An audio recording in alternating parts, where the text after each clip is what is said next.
Welcome back to the training session of SmartERP POS.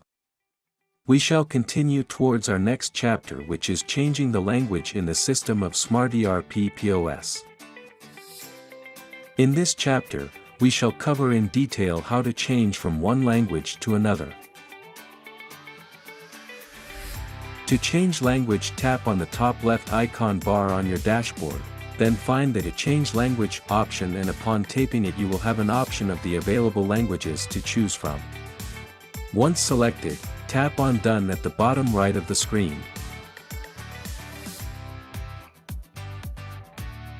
So to summarize this chapter, we have seen how to change language in the SmartERP POS system. For more training, visit our YouTube channel or scan the QR code as shown here.